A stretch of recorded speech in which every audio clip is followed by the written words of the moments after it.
क्या कहा जाए, दिल्ली पुलिस पॉलिटिकल टूल साबित हो गई।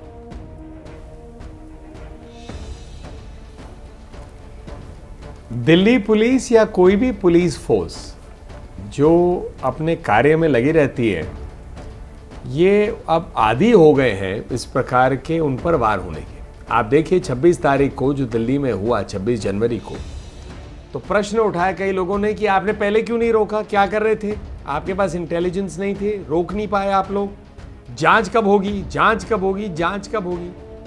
एफआईआर हुए, उन्होंने जांच करना शुरू किया। जब जांच में किया और एक अरेस्ट किया, उन्होंने कई अरेस्ट किए, तो हो गया कि 22 साल की लड़की को कैसे उठा दिया आपने, उम्र का कैसे लेना देना।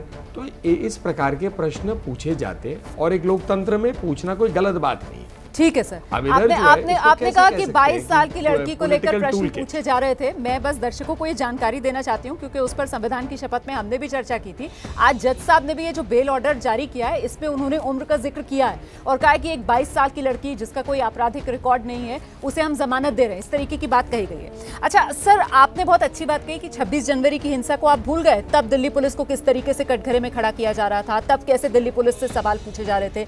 तो क्यों ना यह माना जाए कि उसी के दबाव में आकर एक 22 साल की लड़की, उसके खिलाफ देशद्रोह जैसा गंभीर धाराओं में मामला दर्ज कर दिया दिल्ली पुलिस ने, क्योंकि आज अदालत पर ऑन रिकॉर्ड यह कहा गया कि स्कैंटी और स्केची एविडेंस था। मतलब दिल्ली पुलिस पुख्ता सबूत नहीं दे पाई अदालत के सामने। मैंने ऑर्डर देखा है जी। देखिए रोमाना जी, मैं एक वकील भी हूं, तो एक वकील जो प्रैक्टिस करता हूं, मैंने वो ऑर्डर भी देखा है। एक कुछ ना फंडामेंटल्स हमें समझने पड़ेंगे। जो आईपीसी है, इंडियन पीनल कोड, उसमें चैप्टर 6 में कोई 8-9 प्रावधान है जो ऑफेंसेस अगेंस्ट द स्टेट है, जिसमें सेडिशन भी आता है जी। अब यही प्रावधान है पुलिस के पास कहीं भी देश में, यदि उनको लगता है कि किसी चीज पे इन्वेस्टिगेशन करना है जो एक रूप से देश के खिलाफ कुछ हो रहा है, और 26 जनवरी पे जो हुआ वो देश के हित में तो था ही नहीं। अब ये प्रावधान ही लगेंगे क्योंकि और प्रावधान है नहीं। आप मर्डर का चार्ज थोड़ी ना लगा सकेंगे या चोरी का चार्ज, वो एक अलग चीज है। तो इसीलिए इस जगह जो है उन्होंने इन्वेस्टिगेशन किया, टूल किट जो बात निकली इन्वेस्टिगेशन में उनको लगा कन्फ्रंट करना है, इसीलिए उन्होंने कस्टडी ली।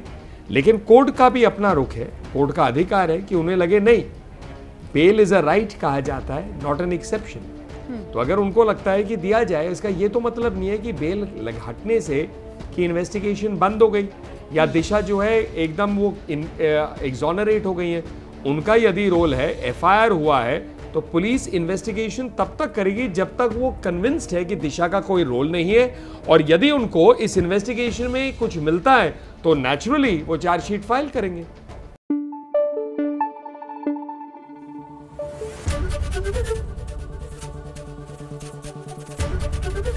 एबीपी न्यूज आपको रखे आगे।